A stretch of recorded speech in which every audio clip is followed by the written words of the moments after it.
Hello everybody, and welcome to the how-to video for submitting a hotel request form. If you are having trouble logging into the website, please see the how-to video for how to log in. We'll go ahead and start with submitting this form. Up in the top left corner you'll see your name. Underneath that is My Forms. You'll click on that. It'll take you to all the different forms you can submit. Please find the hotel reservation request form. Click on that. For those of you who completed one of these forms last year, we are just moving it on to this website as opposed to a Word document, so make sure that you're not sending those Word documents over to us.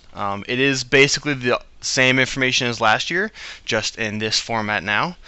So we'll run through this real quick. Again, making sure that when you are submitting this form, you're giving us sufficient time to make this reservation for you, not doing this last minute. So, hotel information, you're going to start off with the hotel name. So in this case, we're going to stay at the Holiday Inn in Pittsburgh. The hotel address, we're just going to put some random things down real quick, but you'll make sure to put that information.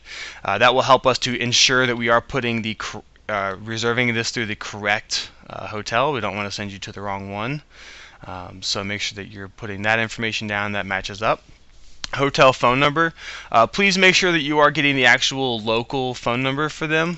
Several times forms were submitted with their general national number, so make sure you're putting the local hotel phone number so that way we can reach out to them and with any questions and to make the reservation. Please provide the fax number to us as well, because many times we have to fax over the credit card authorization form. So if you can provide that information to us, that will help us to complete this form as easily as possible for you. The reservation information. So there's two ways you can do this. If you have already made your reservation, you can put that information down here. If not, you can also still put the same information. That's going to be denoted at the bottom though. So the name of who from the club is going on this trip for the reservation. So I might be filling this form out, but I'm not going on this trip, so I'm going to put Sibby Barton's name because she's actually going to be there. So whoever from the club is going to be the representative for the reservation. Make sure you're putting that person's cell phone number in there, so that way we can contact them if there's any questions. And oftentimes the hotel will ask for that information, and then the email address. That way we can forward them the confirmation from the hotel once we've received that. Number of hotel rooms. Most of the times it's going to be pretty standard. You're going to put 5 hotel rooms, whatever the case may be. And then the types of hotel rooms. Most of the time you guys are going to be requesting the same types of rooms, but in the instance that you needed a room with a king and then some rooms with full-size beds or queen-size beds, you would make sure to put that information typed out here, so that way we can make that reservation for you. Check-in date, very important that you are selecting the correct date here, again using the calendar feature, so make sure you're putting in the correct date. So in this case it's going to be August 10th as the check-in, and then the checkout. Make sure you're putting again the correct date in there so we make your reservation long enough for you. Number of members per room. Oftentimes some of like the Days Inns, Red Roofs will ask how many people are staying in each room.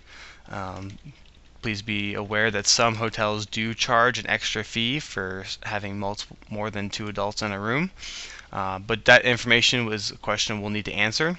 So make sure you're putting the number of information in that section.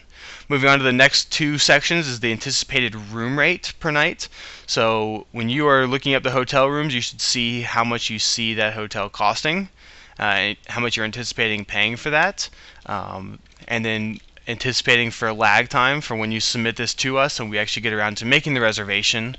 The next section is going to be the maximum rate that you're willing to pay for the night. So we use this section because when we go to make the reservation, if we see that the price is, in this situation the club is putting $120, if it were to be $130 for the night, for a full, and then $140 for the king, we would reach out to the club and ask if you still want us to make that reservation, or if you would like for us to or if you'd like to find a different hotel.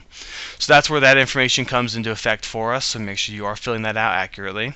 And the miscellaneous information, so if a couple members are coming a day later, or you've already made the reservation, so you've already made it and you want to put down the confirmation information, or the confirmation number for us already, whatever the case may be, you can go ahead and put that information down here, or if you have nothing, you can just put NA.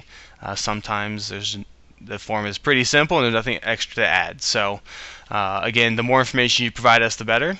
And before you submit it, scroll back up because again, we are making a reservation here, so we're going to put the correct information.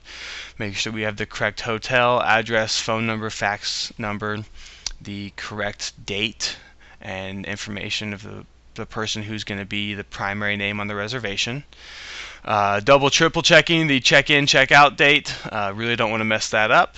And then going back down to the bottom, clicking submit for review. From here, you'll click on your club. Again, you won't see all the clubs that we see. That's just from our view.